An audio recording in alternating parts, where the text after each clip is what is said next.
Namaskar everyone. Namaskar.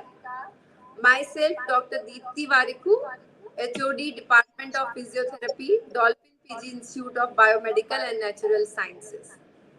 Today, first of all, I would like to wish Happy Doctors Day to you all. On the occasion, Department of Physiotherapy is going to organize this webinar today. The speaker of today's webinar is Dr. Saurabh Sharma. Dr. Sharma does not need any introduction to him because he is such a renowned physiotherapist. He is a prestigious alumni of Dolphin PG Institute of Biomedical and Natural Sciences, and currently he is working in London. Now, not taking much of your time, I would like to hand over the mic to Dr. Sharma so that Dr. Sharma can start his lecture. Dr. Sharma, please. Very good morning. It's a bit of a confusion when I am in UK and I am giving my lecture for the first time to my own college. This is such a great moment of happiness, joy. I cannot explain it in my words.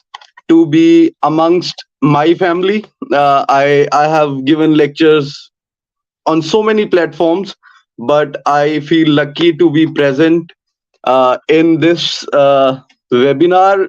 And thank you, ma'am. Thank you, Dolphin Institute, for giving me this opportunity. And this is a matter of great joy and pride for me. Thank you so much, ma'am, for inviting me for this lecture. I have given so many talks, but I mean, this is something special for me. And thank you so much for the invitation. Uh, Ma'am, can I begin with my topic or is it audible? Yes, sir, you can start. You can start off. Ma'am, can the slideshow that I have prepared, it can be started? Can it Yes, be? sir. It will be managed by Dr. Richa Agarwal. She will be starting it. So we are going off from the camera so that you can continue with your lecture. Thank you so Yes, much, sir. ma'am.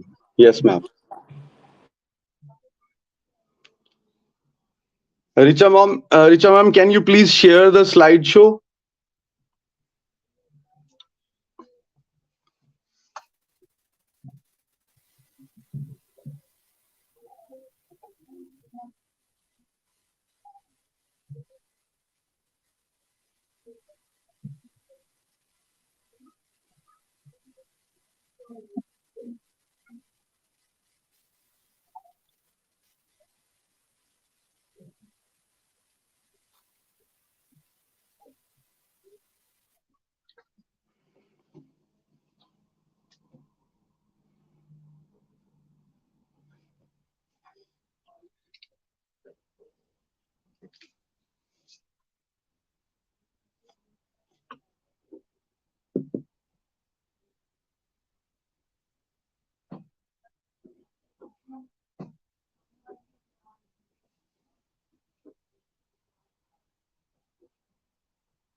Richa ma'am, slideshow is not on the screen. I cannot hear you. It's on mute.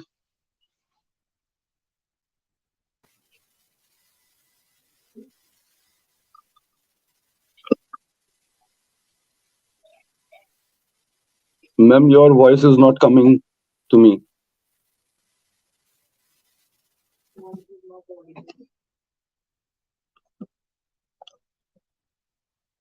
It's not audible.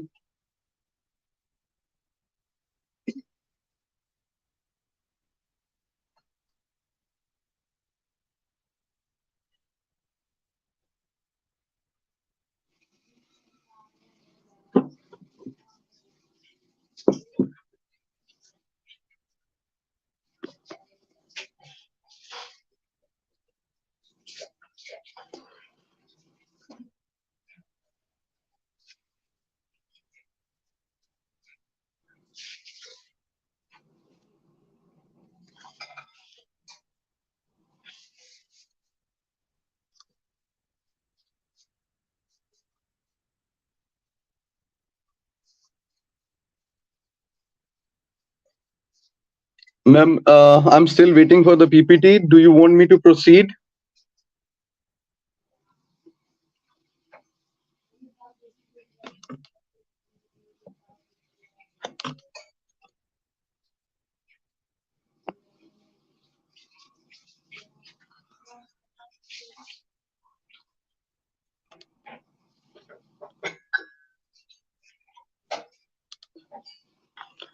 Okay, ma'am.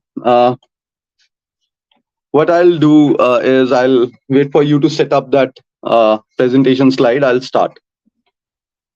First of all, very good afternoon to all the listeners of this webinar. And today my topic is understanding chronic low back pain. So uh, I'll give my lecture both in Hindi and English so that most of the students uh, and the population, whosoever is listening, even on YouTube, and they understand the basic concept of it rather than just the overview. So मेरा आज का जो topic है that is chronic low back pain. And when I talk about chronic low back pain, it means something. What do you call a chronic low back pain? Chronic low back pain का मतलब है कि that is persistent for more than 1 year. So if a back pain is more than 1 year old, if a patient is suffering from back pains greater than 1 year, then we say that this is a chronic low back pain. So back pain can be divided into three parts: acute pain, subacute pain, and the third one is the chronic pain. And let me tell you that most common problem of the world is the most common pain in this world is back pain, and the most common chronic pain in this world is chronic low back pain. So this is a problem that is prevalent in every sector, every country, every area, every religion, every sect. What no matters, it doesn't discriminate between anyone. So back pain is a big issue that we generally face, and as a physiotherapist, people come to us, talk to us about they having back pain and they suffering from back pain for so long.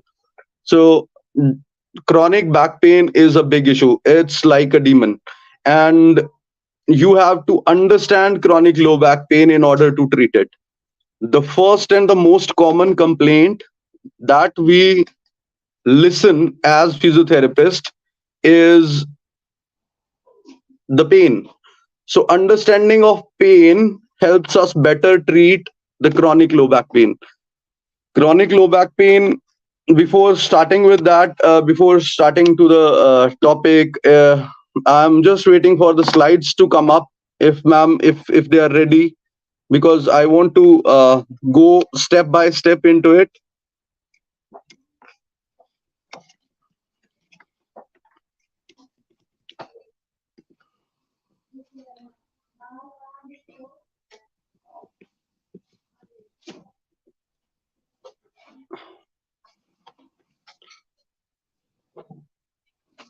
So I'm still seeing that ma'am is still working on the PPT. It's I guess it's not uploading. So let me just continue, and I'll explain it verbally. So we'll talk about it. So being a physiotherapist, whenever you see a patient coming to you and telling you, sir, I am suffering from back pain, मेरे को back pain है, and then you ask कि आपको कितनी देर से back pain है, कौन से आपके एग्रीवेटिंग फैक्टर्स हैं, what are your aggravating factors, किस चीज से आपका बैक पेन रिलीव होता है. And the most common question जो एक फिजियोथेरेपिस्ट अपने पेशेंट से पूछता है कि आपको कब से बैक पेन है, and the general answers that we listen are, मुझे पिछले 5 साल से, पिछले 10 साल से, 15 साल से बैक पेन है. There are people who will come to you with conclusions like कि मेरे को sir L4 L5 disc prolapse है, डिस्क बल्ज है L5S1 पे, और इसकी वजह से मेरा जो बैक पेन है वो ठीक नहीं हो रहा है. और some patients will come to you with a conclusion कि सर हमारे पोस्चर में ही प्रॉब्लम है, जिसकी वजह से हमारा जो बैक पेन है वो ठीक नहीं हो रहा है. Well, I can see the slides now. Thank you, ma'am, for uploading this. Uh, so I'll just quickly run through. So my journey so far with Delhi Capitals, Kings 11, Delhi Under 23 team. So I've worked with them. I have taken workshops, taught more than 2,000 physios.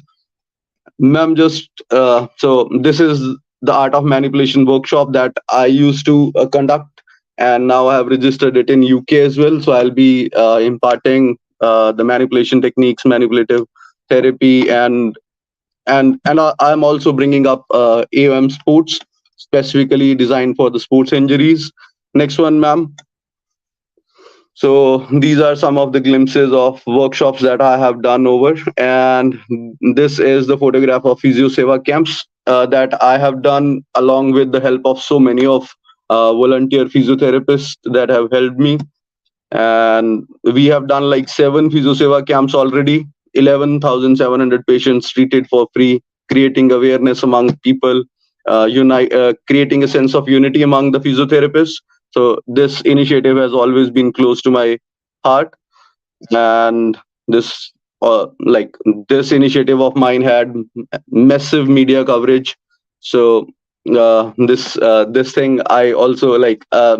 People say that मेरे area में sir physiotherapy जो है वो बहुत famous नहीं है, अभी भी लोगों को नहीं पता है. तो I always tell them it's not someone else जो फिजियोथेरेपी को प्रमोट करेगा, it's your responsibility. So you need to keep on doing the hard work, keep on creating the awareness, and keep doing good for the people. Next slide, ma'am, please. So I have been the guest of Royal Family of Dubai. I've given the TED Talks. It feels so good to share all this with my family, with my family of Dolphin Institute. It's a great honor to have. Next slide, please, ma'am. I'll just quickly run through. So I've been awarded multiple times, and it's all my teacher's grace. It's all because of the knowledge that I have gained over the years because of my teachers. So from academic to clinical to sports, I have tried my level best to impart physiotherapy in a better way and learn more. This is all, as most of you will know, that art of manipulation that I run. And this is a burning question. क्या आपको back pain है? And this is how people will ask the patient. The harsh reality is people with back pain are often told to do the exact opposite of what the science says. ये Lancet जो journal है, उसकी एक publication थी. This was published in 2019, very recent. 2019 की जो Lancet series है, the conclusion was जिन भी लोगों को बैक पेन होता है उसके बिल्कुल एग्जैक्टली अपोजिट बताया जाता है जो कि साइंटिफिक नहीं होता है. Next slide please ma'am. So coming on to the topic for today. So सबसे पहले हमें पता होना चाहिए what is pain. What is this pain? Most of the patient आते हैं हमारे पास कंप्लेंट लेके pen. So sensation of affected level of unpleasantness is called as pain. It can be perceived or the actual injury. So अगर आपको लगता है कि आपको इंजरी हुई है, not only कि आपको इंजरी लगने के बाद ही पेन शुरू हो सकता है, even if you perceive that there is a threat, तो उसकी वजह से भी आपको पेन जो है वो शुरू हो सकता है. And it is of 2 types, acute and chronic. But there is one more stage that is known as subacute. When we talk about low back pain, जब हम low back pain की बात कर रहे हैं, तो acute pain जो होता है up to a period of 3 months, अगर 0 to 3 months old है back pain, अगर आपके पास कोई patient आया जिसको पिछले 2 महीने से दर्द है, तो that patient is still categorized as the acute pain patient. Subacute जो है for a back pain is 3 to 12 months. यहाँ पे आप इस slide में देख सकते हैं 3 to 12 months अगर old है pain. So if patient says कि मुझे पिछले 6 महीने से दर्द है, तो वो पेशेंट जो है सब एक्यूट कैटेगरी में है. But if the patient has complaint of more than 1 year old, then that pain is known as the chronic pain. और ये क्लासिफिकेशन समझना क्यों जरूरी है कि एक्यूट है, सब एक्यूट है या क्रॉनिक है. बिकॉज पेशेंट एक्सपेक्टेशंस, रियलिटीज और उनकी जो थिंकिंग है about back pain, that changes dramatically over the period of time. अगर किसी पेशेंट को बहुत कम टाइम से बैक पेन है तो अभी बहुत सारे नेगेटिव बिलीव्स उनके दिमाग में नहीं है, उनको बहुत सारा ज्ञान नहीं मिला है कि आपकी डिस्क बल्ज हो गई है या आपका पोस्चर वीक है. He has not seen multiple doctors over various clinics, चाहे वो ऑर्थोपेडिशियन है, फिजियोथेरेपिस्ट है, और आजकल कुछ नकली कायरोप्रैक्टर्स हैं, ऑस्टियोपैथ्स हैं. सो ये इतने सारे लोग जो हैं वो अपने मल्टीपल ओपिनियंस दे देते हैं उस पेशेंट को कि आपको विटामिन डी की कमी है, मसल वीकनेस है, आपकी डिस्क बल्ज हो गया है, गो फॉर द MRI.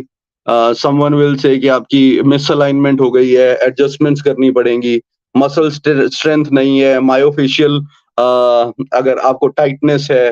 तो there are multiple opinions that are given to a patient as the time progress. तो वो पेशेंट जब एक्यूट फेज में है तो कम नेगेटिव बिलीव्स हैं. As he goes into more into the pain, तो उतना ही ज्यादा उसके पास नेगेटिव हेल्थ इंफॉर्मेशन आ जाती है. तो असेसमेंट ऑफ पेन के लिए रिवाइज ऑस्वेस्ट्री डिसेबिलिटी इंडेक्स होता है, मैकगिल पेन क्वेश्चनियर होता है, विजुअल एनालॉग स्केल वास जिसको हम बोलते हैं. आउट ऑफ 10 हम पूछते हैं पेशेंट से कि कितना पेन आपको है. तो I will say the gold standard will be revised Oswestry disability index, जो कि मोस्ट कॉमनली यूज होता है रिसर्चेज में. So if any student looking forward to do a research on any topic, I will recommend using revise Oswestry. इसकी reliability काफी high है. और ma'am please move on to the next one. So for the assessment, there are 3 tools. Visual analog scale या numeric pain rating scale होता है, NPRS, या फिर revised oswestry disability index, McGill pain questionnaire. Questionnaires और भी available हैं, लेकिन the best one I'll say is the RODI. Ma'am, if you can move on to the next slide, please.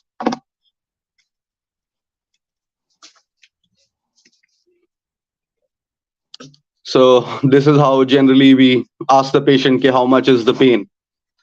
Next slide.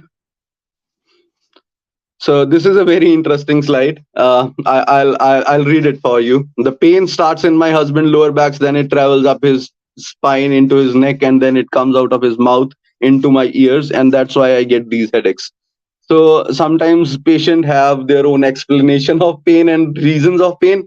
And in order to understand what's happening with the patient के साथ क्या चल रहा है, तो आपको pen story जो है, उनकी जो कहानी है दर्द की, वो बहुत जरूरी सुननी पड़ेगी. And then there are various types of pain. एक पेन होता है जिसको हम बोलते हैं neuropathic pain. Understanding of pain is the most important thing for a physio.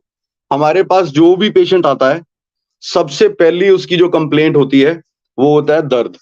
कि डॉक्टर साहब मुझे दर्द है, डॉक्टर साहब मेरे नी में पेन है, मेरी बैक में पेन है, नेक में पेन है, शोल्डर में पेन है. बहुत सारे पेशेंट्स हमारे पास आजकल आप देखते होंगे कि पेशेंट्स आते हैं with fibromyalgia, with multiple trigger points, हर जगह दर्द है. एंड वो एक फिजियोथेरेपिस्ट के लिए चैलेंज बन जाता है कि एक छोटे फिजियोथेरेपी सेशन के अंदर इतना सारा कैसे ट्रीट करें. तो एक जो अंडरस्टैंडिंग है पेन की, what is pain and how we categorize pain, that is very very very important for understanding a chronic back pain patient. Because आप chronic low back pain patient को तभी ठीक कर पाओगे if you understand the mechanism that is happening in his head because of the amount of pain he has suffered over that long period of time. मैं आप सबसे एक सवाल पूछता हूं कि अगर किसी को भी दांत दर्द हुआ है, इन लिसनर्स में जो भी आप मेरा वेबिनार सुन रहे हैं, if you have suffered a toothache and if you can relate to having that toothache for a period of 3 years without no solution, then you will be able to appreciate कि अगर कोई patient है chronic low back pen का और 3 साल से उसको लगातार दर्द है और ही बिलीव्स कि मेरे को पिछले 10 साल से दर्द है, मल्टीपल MRIs हो चुकी हैं, how would a chronic low back pain patient look like? उनके हाथ में 4 MRIs होंगी, मल्टीपल डॉक्टर्स, आई मीन जो हमारे 5 स्टार हॉस्पिटल्स हैं, अपोलो, एल्केमिस्ट, फोर्टिस, बहुत सारे डॉक्टर्स की opinion, I mean I am not naming all this, but doctors are doing wonderful job. But वो पेशेंट जो है, they have multiple opinions of so many of doctors over the period of time, but still the patient is not getting better. So ये जो starter pack है, सबसे पहले क्या होता है, अगर पेशेंट को बैक पेन है, he will try his remedy at home. वो गर्म पानी का सेक करेगा, अगर ठीक नहीं होगा तो he will go to the local chemist. In India this is the usual trend कि अगर muscle, ma'am I want you to stay on this slide, he will take the painkillers. अगर ठीक नहीं हुआ तो he will go to a multi speciality hospital जहां पे उसका एक्सरे होगा, एमआरआई होगी. And usually what happens at the after the age of 30 साल की उम्र के बाद कोई भी एमआरआई जो है आपको नॉर्मल नजर नहीं आती है. आपको रिपोर्ट के अंदर साथ में जरूर मिलता है there is a mild disc bulge और there is a major disc bulge at L4, L5, L5S1. I mean I have seen so many back pain patients, लेकिन मैंने नॉर्मल एमआरआई जब मैं देखता हूं तो इट्स लाइक वेरी रेयर. तो कुछ ना कुछ रिपोर्ट में जरूर लिखा होता है, like degenerative changes in the lower back, straightening of the cervical spine. ये आपको बड़ी कॉमन फाइंडिंग्स मिलती है. एंड ये जो सारा जो होता है फिर कि अगर पेशेंट को एमआरआई में कुछ मिल गया है, then he get scared. Doctors उनको बता दिया जाता है, मोस्टली पेशेंट के साथ ये होता है कि आप you go for the surgery और you go for the injections, नहीं तो आप फिजियोथेरेपी करवा के देख लो. और ये जो मैसेज जिस तरह से दिया जाता है, I am not happy with the messages, how the messages are being given to the patients, like physiotherapy करवा के देख लो. And this mindset of a patient sitting in front of a doctor with 30 years of experience or 35 years of experience, and he telling his patients कि आप physiotherapy करवा के देख लो. This message, how it is delivered to the patient, is not the right way. I mean, patients हमारे पास आते थे India में, and it was like कि वो देखने के लिए आते थे कि क्या इससे ठीक हो जाएगा. There were patients asking me questions. आपके साथ भी ऐसा हुआ होगा, बहुत सारे clinicians. I am a clinician, तो मैं आपको क्लिनिकल बातें बताऊंगा. पेशेंट्स मेरे से पूछते थे, क्या सर फिजियोथेरेपी से ये डिस्क वापस चली जाएगी? तो ऐसे ऐसे मिथ्स जनरेट हो गए हैं उनके दिमाग में. L4, L5 disc pathology, L5S1 disc pathology after the age of 30 is absolutely normal. तो अगर आपको एमआरआई में L4, L5, L5S1 मिल जाता है, that is not the only cause of pain. This is one thing that I will tell you.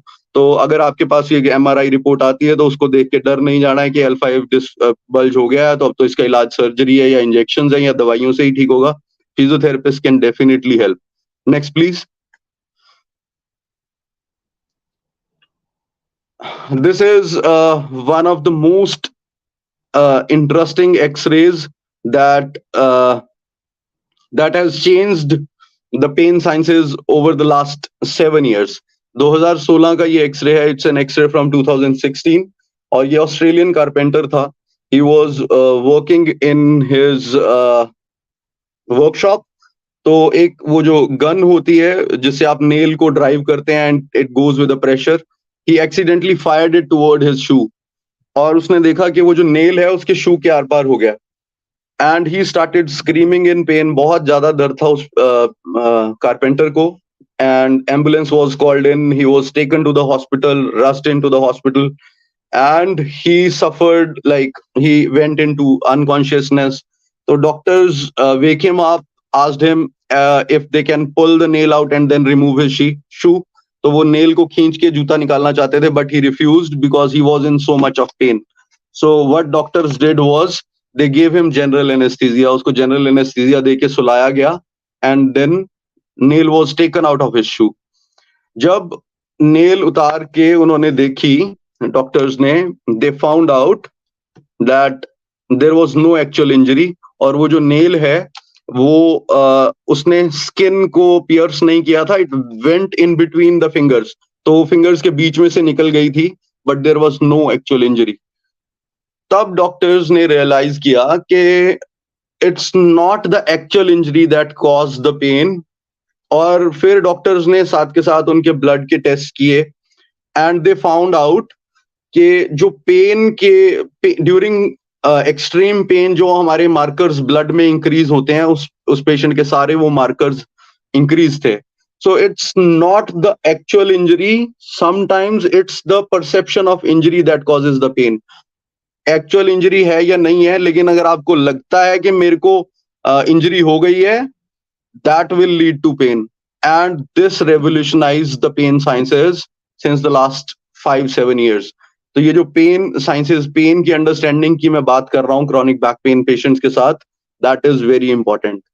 तो brain and the pain, the brain responds to the perceived, not the actual reality. Mosley and Floor, one of the most important pain researchers, इन्होंने बोला कि अगर आपको लगता है कि आपको पेन हो जाएगा, तो there are so many beliefs. अब मैं आपको इसका actual implication बताता हूँ क्लिनिकल टर्म्स में कि हमारे क्लिनिक में ऐसा क्या होता है, what causes this actual और perceptional reality की जिसकी मैं बात कर रहा हूँ, perceived reality की जिसकी मैं बात करना चाहता हूँ आज. What is actually happening? तो आपने बहुत कॉमनली सुना होगा कि forward bending is dangerous, forward bending is dangerous. बहुत सारे हॉस्पिटल्स में आगे झुकने से मना कर देते हैं कि इफ यू बेंड फॉरवर्ड तो आपका पेन बढ़ जाएगा.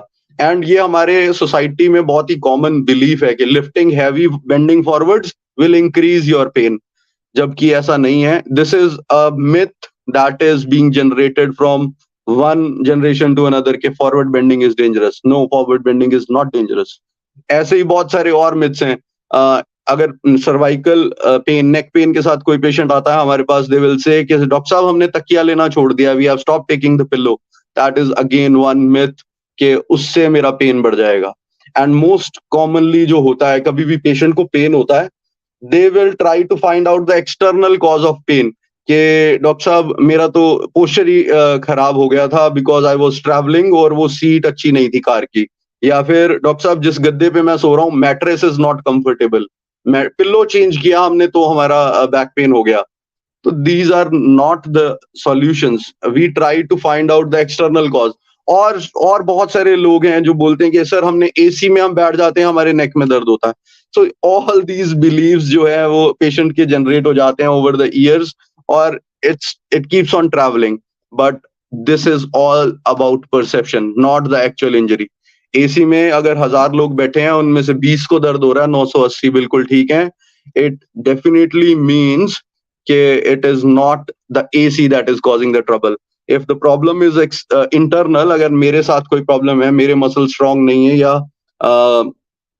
ट्रिगर पॉइंट्स हैं, या न्यूरल कोई इशू है, या बोनी मिसअलाइनमेंट्स है, व्हाटसोएवर इज द कॉज, या सेंट्रल मैकेनिज्म डोमिनेंट है, the problem is internal, solution will be internal. Next please. What makes pain turn chronic? Very important. Next slide please. क्यों back pain जो है सबसे बड़ा सबसे ज्यादा क्रॉनिक हो जाता है? सबसे पहला कारण है उसका HCP शॉपिंग. HCP मतलब होता है हेल्थ केयर प्रोफेशनल. बहुत सारे डॉक्टर्स के ओपिनियन ले लेते हैं पेशेंट्स.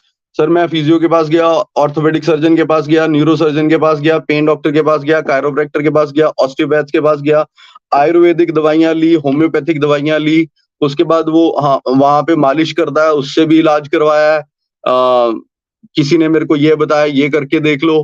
तो इतने सारे ओपिनियंस जब इकट्ठे हो जाते हैं, और chronic low back pain patients, आप इमेजिन करिए कि 15 साल से किसी को 10 साल से दर्द है, तो आपसे पहले वो एट लीस्ट 30 डॉक्टर्स को दिखा चुका है, और इतने सालों में उसने हर बार किसी नए डॉक्टर के पास जाके कुछ ना कुछ अपनी प्रॉब्लम बताई है, और उसके आगे से उसने वो सारा कुछ सुना है जो डॉक्टर्स ने बोला है.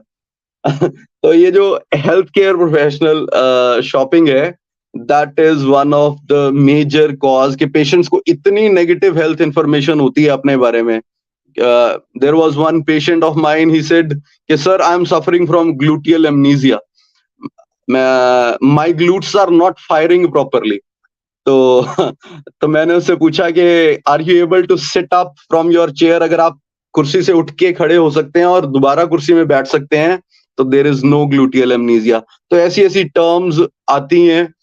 पेशेंट्स कई बार मेरे को बोलते हैं कि सर, एक मेरे पास पेशेंट आया, I fondly remember him, he said sir I am suffering from Bertolotti syndrome. तो मेरा टेबल बहुत हाई था। आई वेंट अंडरनीथ, मैंने सर्च किया अनदर नेम ऑफ लम्बैगो। तो that person, I told him, yeah, Bartolini syndrome is very common, I'll treat you, and that person was all right within 3 sessions. तो जो MRI findings हैं, negative health information है, over and over again patient को जो गलत information मिलती है, precautions बार बार दी जाती हैं कि stop bending forward, stop exercising. उसको ऐसा लगता है कि ये जो एक्सरसाइज है, ये जो मूवमेंट है, that will increase my pain. आपके बहुत सारे पेशेंट्स आपको बोलेंगे कि जब भी हम एक्सरसाइज करते हैं डॉक्टर साहब हमारा पेन बढ़ जाता है। या फिर अगर आप लेडीज को एक्सरसाइजेस दें तो वो बोलेंगे आपको कि मेरे को तो घर पे ही इतना काम है डॉक्टर साहब, एक्सरसाइज करने की तो हमें कोई जरूरत नहीं है, खाना मैं बनाती हूँ किचन में, मेरे को सफाई करनी होती है, कपड़े धोने होते हैं। तो we have to make it very clear in our head that there is a difference between exercise and physical activity. तो जो आप एक्सरसाइज करते हो that is towards a certain goal rather than physical activity that you do in a day. So walking for me, for a healthy person, is not the exercise. If you are doing it towards building your strength or improving your gait after an injury, that becomes the exercise. But generally I'll say कि लोगों को ये concept जो है हमें clear करना होगा कि physical activity is different, exercise is different. And vomit syndrome जिसको हम बात करते हैं, victim of modern imaging technology, and this is very much prevalent and it's catching up all over. ये ऐसा नहीं है कि हमारे इंडिया में है, यहाँ पे भी मैं यूके में देखता हूँ। I have been to Australia, I have been in Germany, Switzerland. मैंने बहुत जगह पे ये देखा है कि जब भी पेशेंट अपनी रिपोर्ट पढ़ता है, चाहे वो MRI है, एक्सरे है या CT स्कैन है, अगर उसमें कुछ भी बोल्ड लेटर्स में लिखा हुआ है डीजेनरेटिव चेंजेस या नैरोइंग ऑफ द स्पेस, तो ही गेट्स स्केयर्ड। एक वर्ड होता है डीजेनरेटिव, जब भी पेशेंट उसको पढ़ता है तो उसको काफी अंदर से घबराहट होती है कि डॉक्टर साहब ये क्या है। And how we communicate the radiological findings makes an impact. तो chronic low back pain patients के साथ ये बहुत ही ज्यादा कॉमन है कि अगर वो इमेजिंग करवा रहे हैं तो it's your responsibility to deliver the message in a better way. Next, please. So this is again very common syndrome जिसको हम idiot syndrome बोलते हैं, internet derived information obstruction of treatment syndrome. So जब भी आप पेशेंट से मिलते हैं, बहुत सारे लोग आपके पास nowadays come with a conclusion कि हाँ डॉक्टर साहब मैंने गूगल पे ये पढ़ा है, तो that is called as idiot syndrome and that is catching up. But I mean, this is because of internet only that we are talking, so I don't blame it that much. Have you ever heard such phrases कि आपका posture जो है वो poor है, you have degenerated disc या your spine is aging? अगर आप ये सब कुछ अपने पेशेंट को बोल रहे हैं कि you have slump posture, तो this is not a good thing. Never ever focus on telling what's bad. I mean, patients को already उनके बारे में इतना कुछ गलत पता है, they know a lot wrong about themselves. एक पेशेंट मेरे को आके बोलता है कि sir I am suffering from spondylolisthesis, और वो पेशेंट लेबरर था। he has no idea what a spondylolisthesis is. I mean, I'm not saying कि आपको नहीं बताना चाहिए, but the amount of fear that is being generated along with it. दुनिया में बहुत सारे मैंने ऐसे क्लिनिशियंस को देखा कि सब कुछ गलत बता देते हैं कि आपके मसल्स वीक हैं जी, आपकी नसें दब गई हैं, ट्रिगर पॉइंट्स बहुत सारे हैं, उनको इतना डरा दिया जाता है। There are patients, I have seen patients, आप इस रियलिटी से मना नहीं कर सकते कि जब आपको पेशेंट आके बोलता है कि सर मेरे को तो सर्जरी बता दी है, and when you actually see the patient, MRI में वो जो लास्ट लाइन लिखी होती है काइंडली कोरिलेट क्लिनिकली, वो उसको वो लिखकर MRI वाले तो सेफ हो जाते हैं कि अब आपकी रिस्पॉन्सिबिलिटी है how you see the patients, but वो काइंडली कोरिलेट क्लिनिकली जो है, वो जब हम क्लिनिकली पेशेंट के सिम्टम्स को देखते हैं तो he is absolutely fine. There are certain issues, वो कुछ पेन हो सकता है, बट एमआरआई में अगर L4 L5 आ गया तो कितने सारे पेशेंट्स को मैंने देखा है जिनको सर्जरी रिकमेंडेड है, जिनको एक्चुअल में सर्जरी की जरूरत नहीं है। और वैसे ही मतलब जस्ट फॉर इंफॉर्मेशन मैं बता दूं आपको कि जो जो मैं सबसे पहली स्लाइड बता रहा था कि harsh reality is people are told to do exact opposite of what the science is. तो मोस्टली जो सर्जरीज हैं वो अगर शियाटिका का पेशेंट है, आपने देखा होगा लंबर रेडिकुलोपैथी में बता दिया जाता है पेशेंट को, और एक नेगेटिव बिलीफ जनरेट करते हैं कि अगर सर्जरी नहीं करवाओगे तो you will have foot drop हो जाएगा आपका। तो this is something that is not actually present, लेकिन प्रिडिक्ट कर देते हैं। और उसके बाद पेशेंट इतना ज्यादा डर जाता है, is trying to find the solution, knocking one door another door. Your doctor views matter, ये रिसर्च है लिंटन एट ऑल की। Physio's views about LBP will influence the patient beliefs, and I strongly believe in this research. आपका जो level of skill है, conviction है, जो आपकी knowledge है, और जो आप पेशेंट को आप अपने बताएंगे, that influences the patient in a very very good manner. अगर आप फिजियो की चेयर में हैं, डजंट मैटर कि वो सौरभ शर्मा है या XYZ कोई भी है, कोई भी फिजियो के पास अगर आया है तो he is not trusting you, he is trusting the doctor's chair on a doctor's day. To all the doctors मैं सच में यही बोलना चाहता हूं कि it's the chair that we sit in which gives us this responsibility. तो वो जो डॉक्टर ने, कोई भी XYZ है, उसने जब बोल दिया कि कोई बात नहीं, this is a normal MRI report, 30 साल की उम्र के बाद ये ठीक हो जाता है, ये तो हर किसी के साथ डिस्क बल्जेस होते हैं, इस बात को कहने में और दूसरी तरफ ये बोलने में कि ओहो डिस्क बल्ज हो गया है, इसकी तो सर्जरी करनी पड़ेगी, इन दोनों मैसेजेस को कन्वे करने में जो डिफरेंस है, that changes the whole perception. आप पेशेंट को ये बता सकते हैं कि it's absolutely normal to have disc bulges, ये आपके सामने प्रेवलेंस ऑफ MRI फाइंडिंग्स है, बहुत बार आपने ये स्लाइड देखी होगी, बट एक्चुअल क्लिनिकल सिनारियो में आप देखोगे कि पेशेंट्स बहुत ज्यादा दुखी हैं, बहुत ज्यादा डर का माहौल होता है पेशेंट के अंदर, एक डॉक्टर से दूसरे डॉक्टर से तीसरे। आप उनको वो लाइट बॉक्स ऑन करके MRI की वो इमेज दिखा सकते हो कि हाँ you can see this black spot compressing the spinal nerve, but that is actually not the solution. ये बहुत ही कॉमन है। दिस इज लाइक कितने सारे पेशेंट्स हैं जिनको फिजियोथेरेपी से आप ठीक कर सकते हैं, जिनको आपने सर्जरी आपने सुना होगा कि सर्जरी रिकमेंडेड थी, लेकिन आपने जो फिजियोथेरेपी उनको की तो वो ठीक हो गए। एंड द रीजन इज कि ये जो आपके सामने स्लाइड है, disc degeneration, disc height loss, disc protrusion, bulges, they are very common. Maglo et al 2012 में जो ये रिसर्च है, that has changed the perception. Next slide please.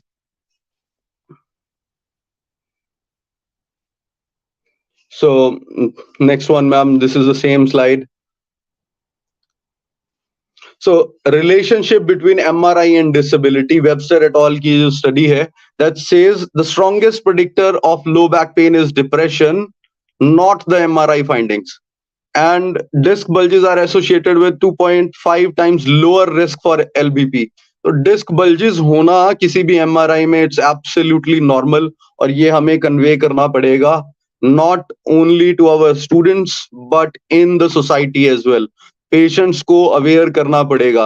Just because कि वो 2.5 मिलियन की मशीन है and it we get our back scan और हमें इमेजेस में वो नजर आ जाता है, it doesn't give you the actual reality. MRI is not the gold standard for low back pain. ये हमें सोसाइटी में भी मैसेज देना पड़ेगा क्लियरली, अपने स्टूडेंट्स को, अपने पेशेंट्स को, whomsoever we meet. तो it all depends. Depression is a strong factor. आप जब भी अपने पेशेंट्स से बात करेंगे जो कि क्रॉनिक लो बैक पेन है, जिनको 10 साल से दर्द है, आप उनसे बात करेंगे तो उनको सबसे जो बड़ी समस्या, जो सबसे बड़ी problem that they face is the sleeping issues. Sleep disturbance जो है वो बहुत कॉमन है। इंसोम्निया जो है it's like a free gift, जो कि कोमॉर्बिडिटी जिसे आप कहते हैं। और मेरे को कोमॉर्बिडिटी बोलना भी अच्छा नहीं लगता अपने पेशेंट्स को। जब व्हेन आई टेल देम कि sleeplessness, insomnia, it's like a free gift with low back pain. तो यही मैं आपसे बोलना चाहूंगा कि use simpler terms rather than using degenerative comorbidities Bertolotti syndrome, disc bulges, protrusion हो गया है. How do you communicate radiological findings makes an huge impact. Next slide please ma'am. तो आप ये स्लाइड देखिए, the brain that changes itself. जब आप इसको ऐसे पढ़ते हैं, the brain that changes itself, तो यू कैन ऑल सी के ब्रेन का ए जो है वो मिसिंग है, and that is how the brain changes itself. इस वर्ड ब्रेन जो लिखा हुआ है उसमें ए कहीं नहीं है, लेकिन we all read it as brain, and this is something very special about our human brain. B R और आई एन को उसने जोड़ दिया, कनेक्ट कर दिया. मिसिंग लिंक एक फेस बना हुआ है बीच में, जो हमारे पास्ट मेडिकल एक्सपीरियंसेस हैं अबाउट पेन, उसको फ्यूचर एक्सपेक्टेशंस के साथ लिंक कर देता है हमारा ब्रेन.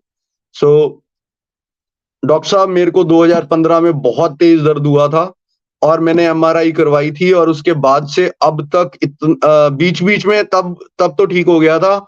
एवरी विंटर्स मेरे को पेन शुरू हो जाता है, हम 5 दिन फिजियोथेरेपी लेते हैं, ठीक हो जाता है. तो ये जो कॉमन स्टोरी है आप सुनते होंगे पेशेंट से, that is the past history. और जब भी आप पेशेंट को ट्रीट कर रहे होते हैं तो अगला सवाल यही होता है कि डॉक्टर साहब ये दोबारा तो नहीं हो जाएगा पेन? डॉक्टर साहब अब ऐसा तो नहीं है कि मेरे को अभी तो ठीक है लेकिन 5 दिन बाद दोबारा शुरू हो जाए जब मैं ट्रीटमेंट लेना बंद कर दूं? तो वेरी कॉमन क्वेश्चंस. तो जो पास्ट एक्सपीरियंस है, जो पास्ट पेन मेमोरी है, उसके साथ फ्यूचर एक्सपेक्टेशंस को ना लोग जोड़ना शुरू कर देते हैं, and this is one of the reasons they never get rid of it. तो क्रॉनिक बैक पेन पेशेंट, किसी को झुकता हुआ आगे देख लिया, शिमो एट ऑल की स्टडी है 2011 में, where chronic back pain patients, जिनको बहुत टाइम से दर्द था, they were made to sit in a room. वो रूम में बैठे हुए थे एंड उनके सामने कुछ लोग आगे बैक बेंड करके दे वर लिफ्टिंग हैवी, और जितने भी ये सब्जेक्ट्स थे स्टडी में, दे वर कनेक्टेड थ्रू इलेक्ट्रोड्स उनके दिमाग पे, ईईजी स्टडीज कर रहे थे वो. तो ब्रेन के वो सेंटर्स जो पेन को परसीव करते हैं, they in the study they found के ब्रेन के अंदर they were not actually lifting themselves. वो सिर्फ देख रहे थे किसी और को वेट उठाते हुए, और सिर्फ देखने से ही उनके पेन वाले वो जो एरियाज हैं वो एक्टिवेट हो गए and they started feeling pain. तो जो पेन मेमोरी है and how the brain works, it's important to understand for physios कि सिर्फ परसेप्शन से भी पेन बढ़ सकता है. आप सबने सुना होगा प्लेसिबो और नोसिबो.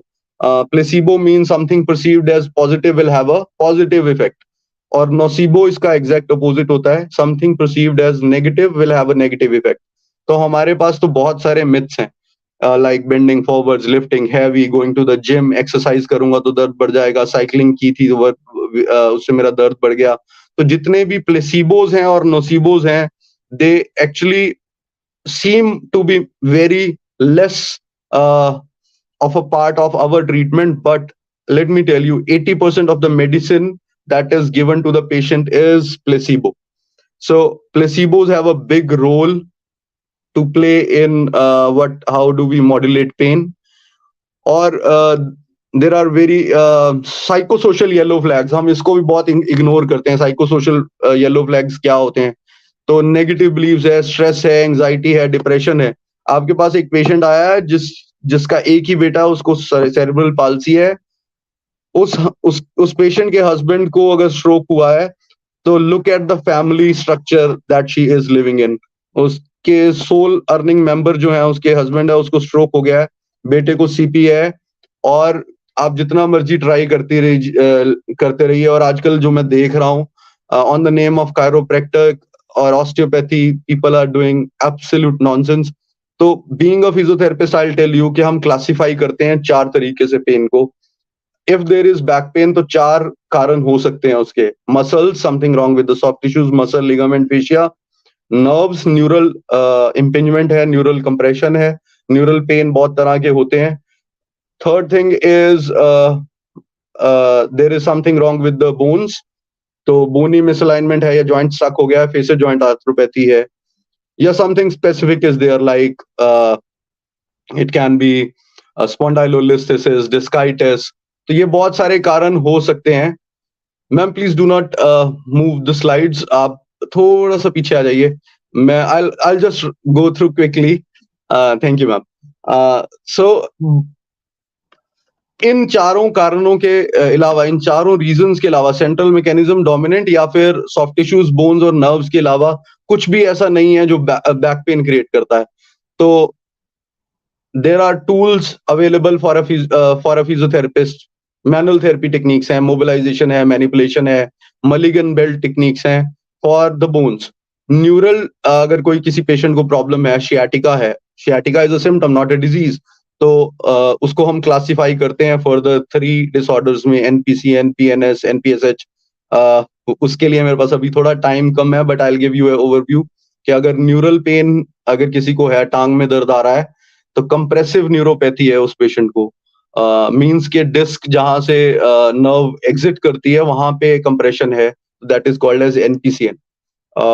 दूसरी जो कैटेगरी है that is PNS, peripheral nerve sensitization. The nerve is compressed in the periphery like piriformis syndrome. तो जहां से नर्व ओरिजिनेट होती है बैक में, वहां पे पेन नहीं है, लेकिन it's the periphery where the nerve gets compressed. The next category is NPSH. जब लोग बोलते हैं कि neuropathic pain sensory hypersensitivity is the full form, कुछ लोग आपको बोल रहे होते हैं कि बेटा हमें ऐसा लगता है कि जैसे पैरों में बर्निंग सेंसेशन है, जलन होती है. That third category of pain is NPSH. तो न्यूरल पेन्स बहुत तरह के होते हैं, तो उसके लिए हमारे पास as physios neural mobilization techniques हैं, फ्लॉसिंग टेक्निक्स हैं, स्लाइडर टेक्निक्स हैं. तो बहुत सारे न्यूरल स्पेसिफिक टेक्निक्स हमारे पास है. When it comes to muscles we have plenty. Myofascial release है, ट्रिगर पॉइंट नीडलिंग है, सॉफ्ट टिश्यू रिलीजेस हैं, और पीआरटी, एमईटी, ये सब मसल स्पेसिफिक है. Taping, even use of dry cupping. I am advocate of use of dry cupping, not the wet one, because मेरे को नहीं लगता कि most of the patient, most of the physios will be able to maintain the level of hygiene it requires, or there is risk of infections. So I am advocate of dry cupping solely because it helps in releasing the myofascia. No other Chinese or whatsoever explanation that I believe in कि ये point पे करेंगे तो ये हो जाएगा. So something that is scientific, that is myofascial release, I believe in that. Or dry cupping, not the wet ones. So hijama, pajama, stay away from this. This is message to all the coming physios जो अब dolphin institute को they will make dolphin proud. Avoidance behaviour जो है, doctor साहब हमने तो exercise करना छोड़ दिया है, तो उनको ऐसा लगता है कि हम अवॉइड करके कुछ एक्टिविटी को झुकना बंद कर दिया है. फॉरवर्ड बेंडिंग बंद करने से क्या होगा, फ्लेक्सर्स वीक हो जाएंगे. तो rather than helping, it increases the pain. जो हमारे लंबर फ्लेक्सर्स हैं, they will get weak if you have stopped flexing and using those muscles, जिसको हम डिसयूज एट्रोफी बोलते हैं. तो पेशेंट इसको इसलिए करता है कि हम और नुकसान होने से बचा लें या हमारा दर्द ना बढ़े, लेकिन अवॉइडेंस बिहेवियर को आपने प्रिवेंट करना है. That is going to help your patients. Next please. Pain catastrophising. Pain, जब आप क्रॉनिक पेन पेशेंट्स को देखोगे ना, तो उनके साथ एक और प्रॉब्लम होती है, फिक्स होते हैं वो पेन पे, फिक्सेशन ऑन पेन. कि डॉक्टर साहब सुबह मेरे को इतना दर्द था, फिर मैंने गोली ले ली, थोड़ा आराम मिल गया, मैंने रेस्ट की, दोपहर को जब मैं सो के उठी तो फिर दोबारा इतना ज्यादा था, तो फिर अब मैं आपके पास ट्रीटमेंट के लिए आ गई. कल इतना था, परसों इतना था. Every single day they have a chart कि सुबह इतना, शाम को इतना, रात को इतना, कल इतना, परसों इतना. तो they have always this fixed fixation on pain. वो आपको हर चीज बता देते हैं. तो जब कोई पेशेंट ऐसे बिहेव कर रहा है, तो this is something that you need to look out for. उनका हाइपर विजिलेंट बिहेवियर है. They become hyper vigilant. सुबह से लेके शाम तक वो यही सोचते रहते हैं कि अब दर्द कितना है, सुबह कितना था, शाम को कितना था. तो this nature of a patient, what happens is कि जो हमारा ह्यूमन ब्रेन है, it becomes sensitized to find where the pain is coming from. तो हल्का सा भी पेन लेवल अगर चेंज होता है किसी पेशेंट में, तो ब्रेन उसको मैग्नीफाई करके दिखाना शुरू कर देता है. तो हाइपर विजिलेंस जो है, that in itself is a problem. वो पेशेंट को ठीक नहीं होने देता. इवन माइल्ड पेन चेंजेस, आप सबने सुना होगा एलोडीनिया और hyper एल्जीसिया. that is related to brain, RSD, reflex sympathetic dystrophy. I still remember Deepti ma'am teaching RSD to me in 2012. Thank you, Deepti ma'am, for doing that. तो ये जो hyperalgesia और allodynia है, this is very much prevalent. ऐसा नहीं है कि जो आप बुक्स में पढ़ रहे हैं वो आपको क्लिनिकल सिनेरियो में समझ देखने को नहीं मिलेगा. ये सब कुछ इरेलीवेंट है. बेस्ट प्रैक्टिस वुड बी कि जो आपने किताबों में पढ़ा है और जो आपके सामने पेशेंट बैठा हुआ है, जब आप उस एकेडमिक लर्निंग को और क्लिनिकल प्रैक्टिस को जितना गैप को कम कर सको, उतने ही ज्यादा अच्छे क्लिनिशियन आप बन जाते हो. एंड ये जो मैं हाइपरएल्जीसिया की बात कर रहा हूँ, हल्का सा पेशेंट को हाथ लगाया, डॉक्टर साहब आपने मेरा पेन बढ़ा दिया. आपके साथ जब ये एक्चुअल लाइफ सिनेरियोज में होगा तब आपको पता चलेगा कि this patient is suffering from hyperalgesia. Increased perception to a slightly painful stimuli, that is hyperalgesia. और एलोडीनिया होता है increase perception to a non painful stimuli. Just with a feather touch भी अगर पेशेंट को पेन बढ़ जाए तो that patient is known as suffering from allodynia, and that is related to the brain, central mechanism dominant जिसकी हम बात करते हैं. Next slide please ma'am. और ये सब होता है पेन कैटास्ट्रोफाइजिंग की वजह से और हाइपर विजिलेंस की वजह से. Ma'am next slide please.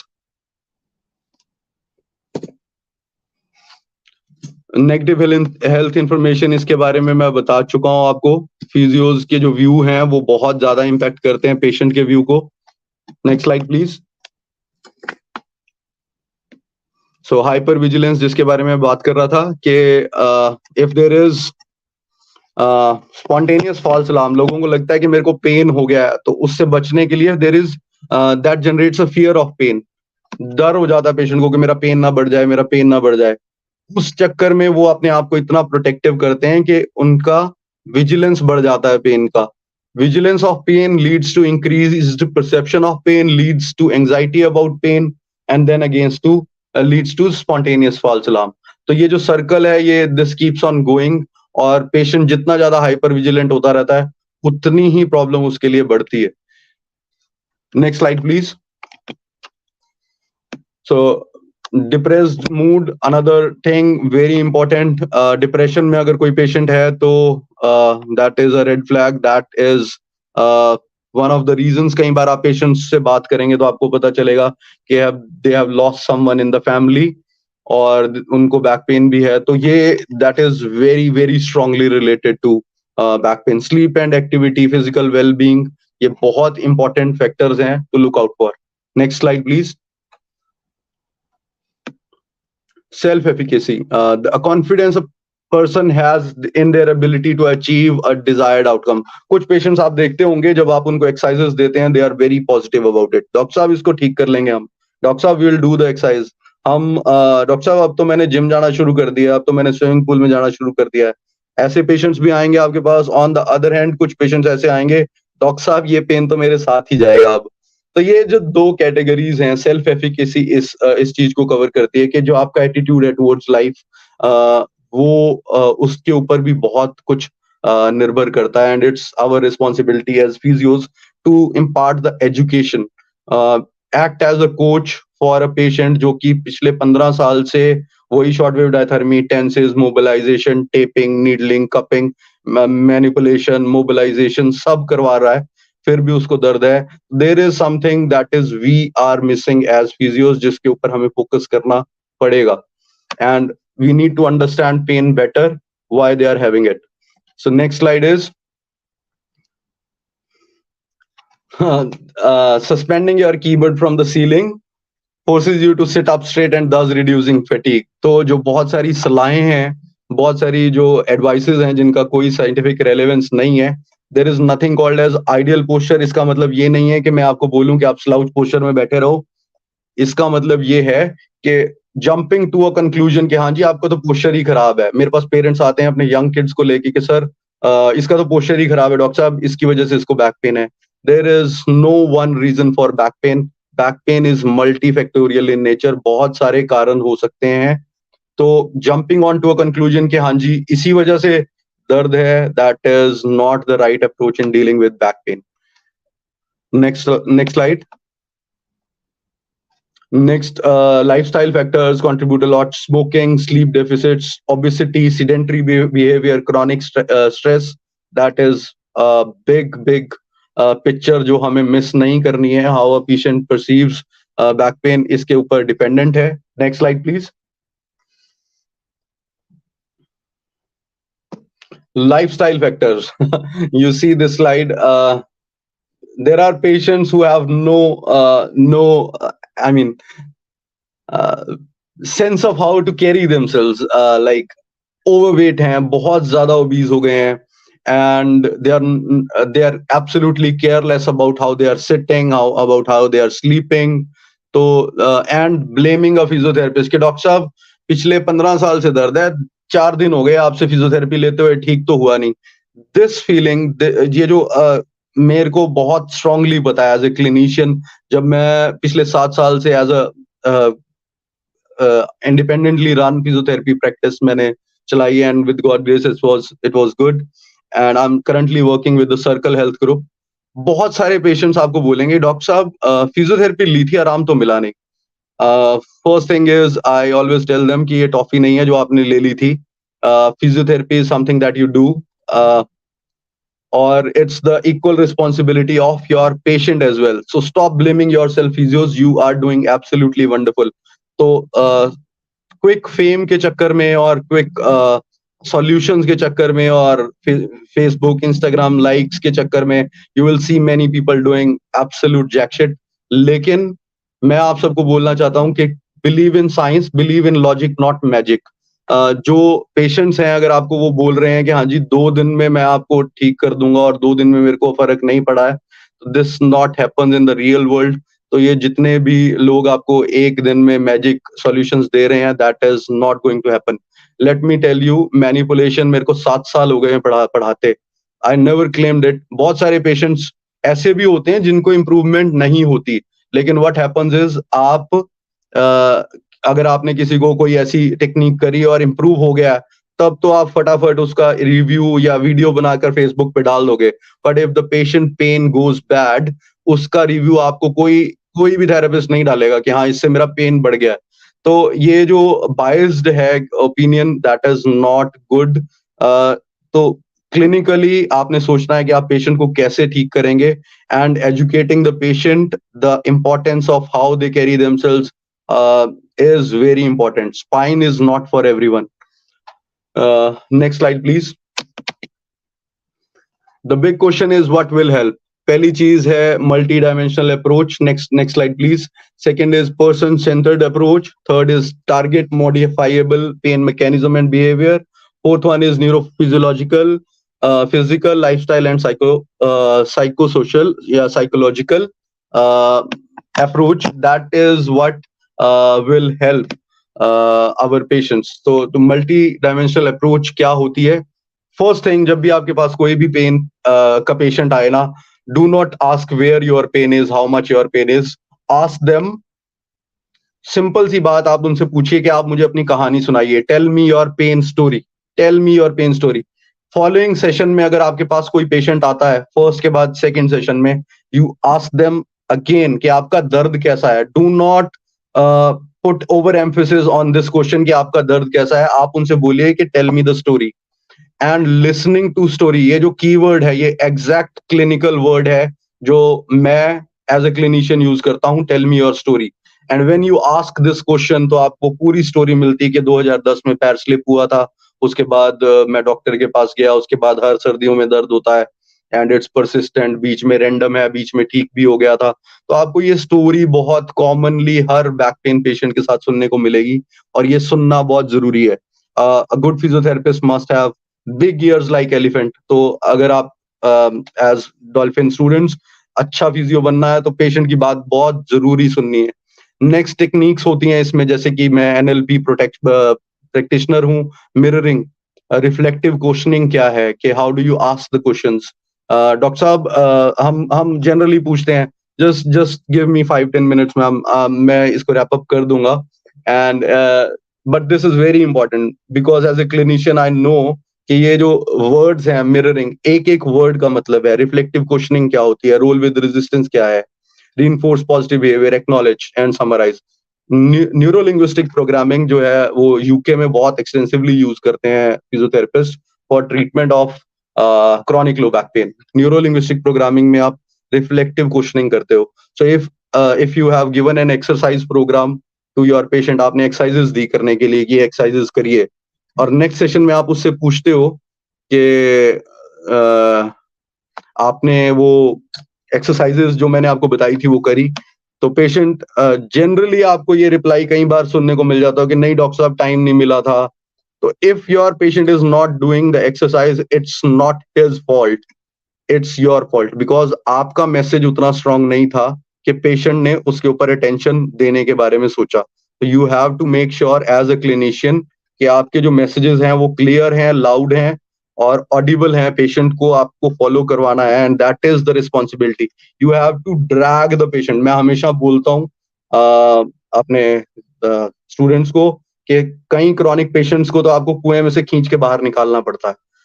And like treating a chronic back pain patient जिसको पिछले 15 साल से दर्द है, इतने सारे डॉक्टर्स के पास चला गया, और लास्ट में जब वो अगर आपको पेशेंट बोल दे कि डॉक्टर साहब अब मेरे को कोई दर्द नहीं है, treating that patient is like taming the wild horse. पागल घोड़े को काबू करने के बराबर होता है, and it's a big problem. जिनको क्रॉनिक पेन होता है they know how bad it can get.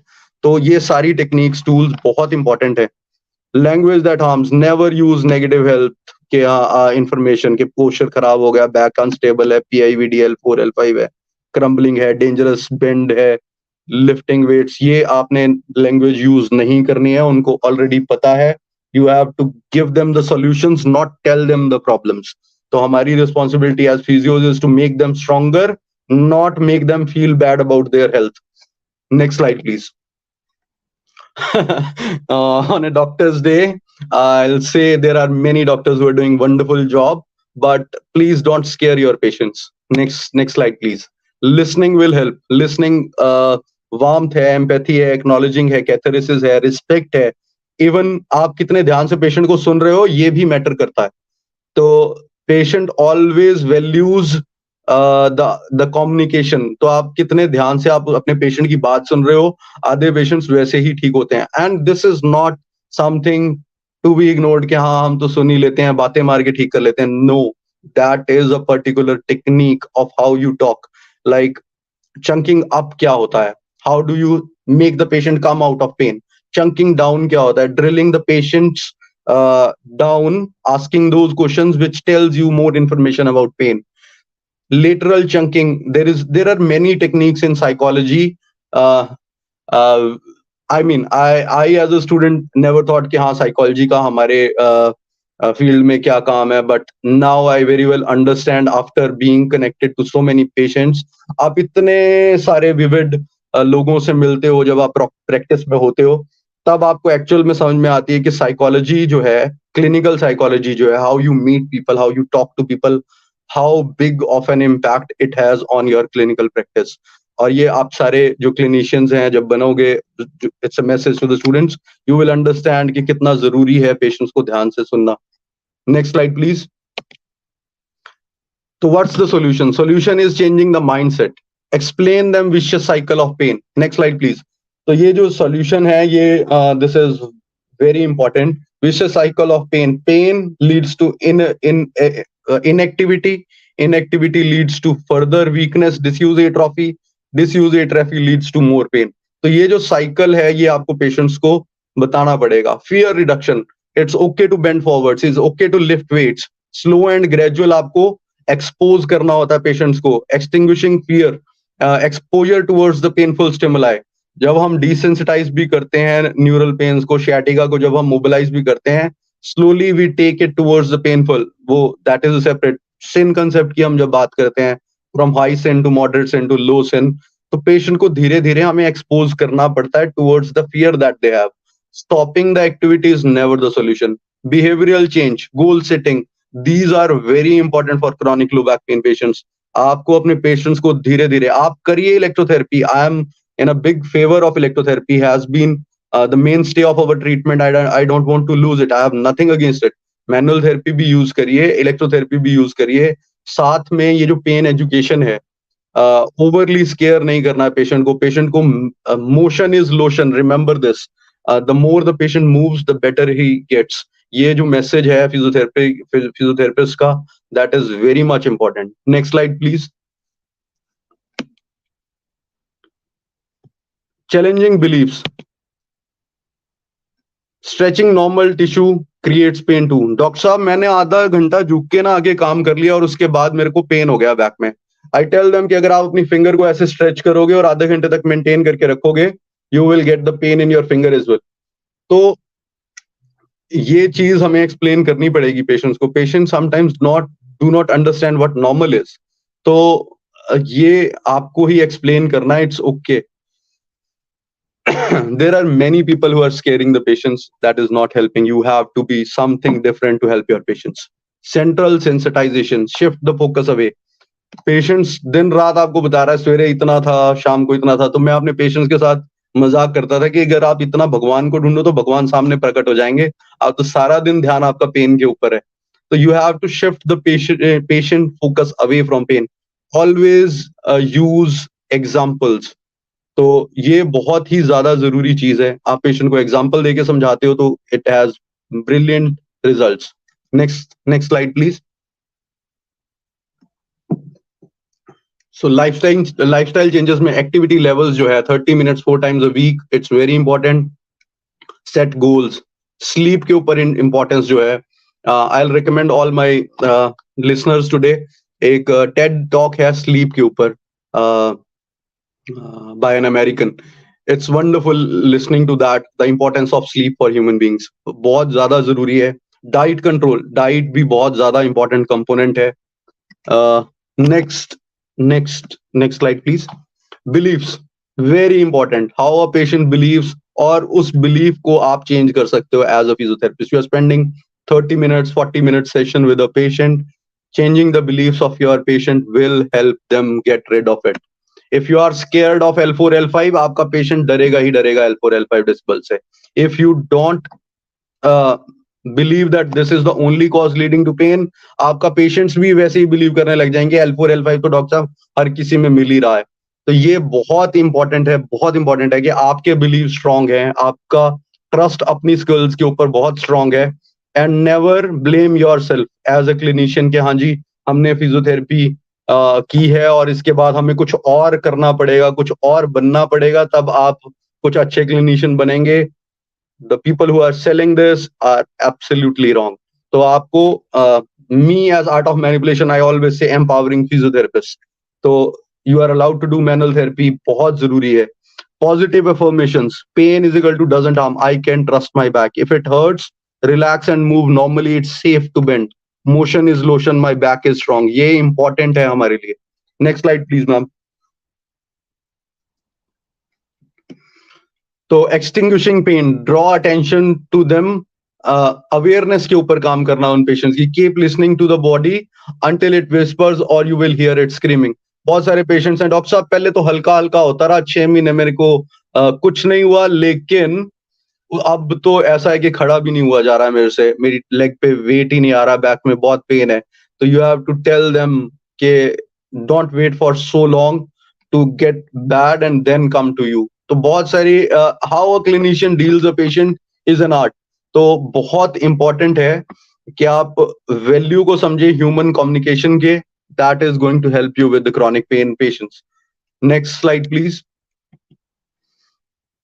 The modernisation of manipulative therapy. This is a research. जो आप मैनुअल थेरेपी करते हो उसके साथ साथ आप पेन साइंसेज और ये पेन की जो डेफिनेशंस हैं, प्लेसिबोज नोसिबोज के कंसेप्ट को समझ के अगर आप मैनुअल थेरेपी करते हो, that is the way forward. This is an article by Max Justman in 2011 and one of the readable articles. I'll recommend reading all of it. So as a physiotherapist ma'am, next slide please. So hands on techniques है, hands off techniques है हमारे पास. hands on techniques में हमारे पास है manipulation, mobilization, taping, needling, MFR, PRT. ये सारी जो है ये hands on techniques हैं. जो और कुछ भी आप इलेक्ट्रोथेरेपी करते हो या बहुत सारे टूल्स ऐसे हैं जो हम हाथों से पेशेंट के ऊपर करते हैं, तो हमारे पास हैंड्स ऑन टूल्स हैं to tackle with the actual biomechanical injury. And we have hands off techniques hands off techniques में आता है neuro linguistic programming, cognitive functional therapy, cognitive behaviour therapy. ये बहुत सारे हैंड्स ऑफ टेक्निक्स हैं जो हमारे पास अवेलेबल हैं एज टूल्स फॉर फिजियोज। तो combination of hands on and hands off techniques, ये दोनों जब इकट्ठे होते हैं, that leads to completing the whole picture about chronic low back pain. Awareness, controllability of pain, exposure training, confidence, behaviour change, ये बहुत सारा कुछ जरूरी है। Thinking bigger, connecting and collaborating is the way ahead. तो डिफरेंट फील्ड के जो हमारे डिफरेंट फिजियोज हैं, those who have their own specific areas, if they connect and collaborate, is going to help. Next slide please ma'am.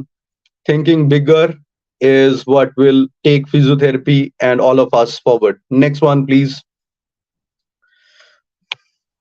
Next one please. And the last one is educating the mind. Next slide please ma'am. This is the message: educating the mind without educating the heart is no education at all. So आप दिल से अपने patients के लिए अच्छा करते रहिए. Try and bring them out of pain. Try and learn new techniques and make sure whom you are learning with. I mean, I've been lucky enough to have teachers like Patra sir, Sunil Bhatt sir, Variku ma'am. It was my luck that I have been the student of Dolphin, and thank you so much. Thank you for inviting me today. If you have any questions, I'm ready to answer. It was Thank you very so much, quick, sir.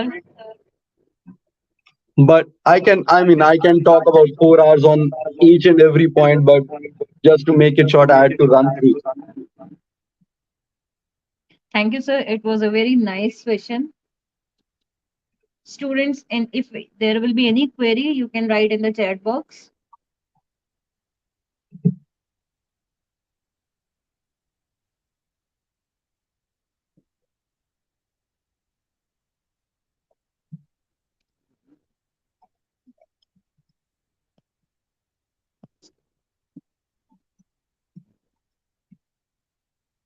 Any questions?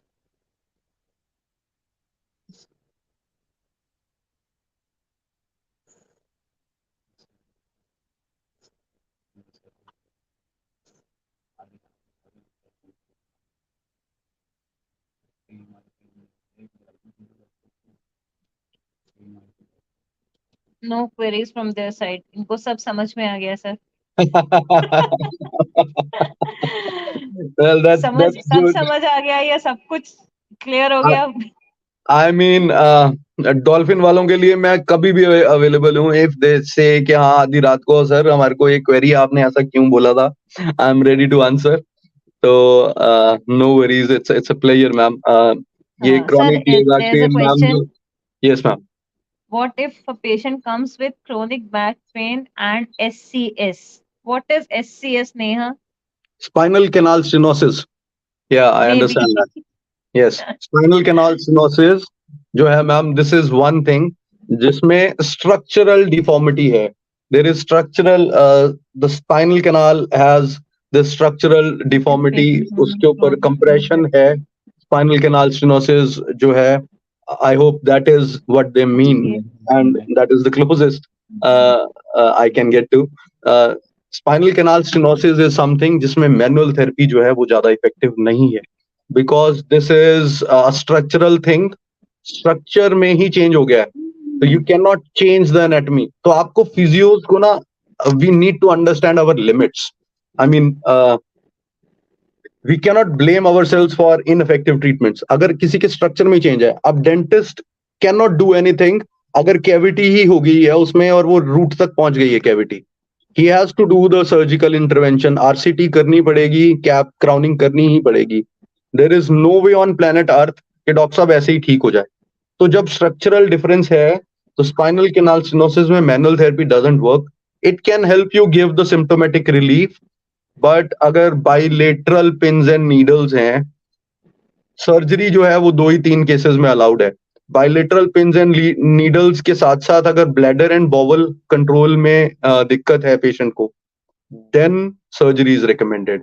या फिर limb girth, आपका Thai का जो muscle का size है वो reduce होने लगा, there is muscle wasting that is happening, then surgery is recommended, otherwise surgery required नहीं है. तो chronic low back pain patients के साथ अगर SCS available है तो ये overlap syndrome है, और आपको chronic low back pain की जो सारी tools and techniques मैंने आपको बताई कि hands on techniques, hands off techniques, plus patient might need the surgical intervention for SCS.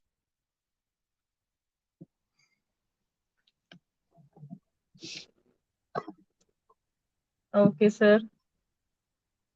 Any other query? Komal, you want to ask something? You can, you can. मैं घर का ही सदस्य हूँ. Dolphin is like my home.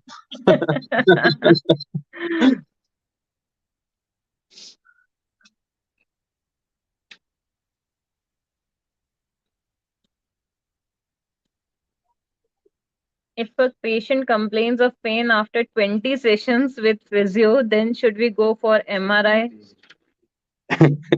Then you should change the physio.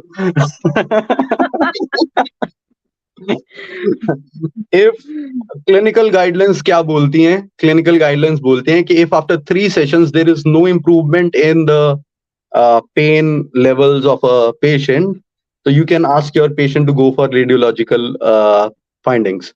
हो सकता है कि there might be underlying red flag, कोई ट्यूमर ना हो, just to rule out कि आपके spine जो है वो undiagnosed हो. You never know tuberculosis of the spine, so you cannot do anything with physiotherapy. तो ये red flags हैं हमारे लिए. So if 3 or 4 sessions patient is not improving at all, it's better to go for the radiological interventions. Not wait until 20 sessions. No. Okay. Any other questions?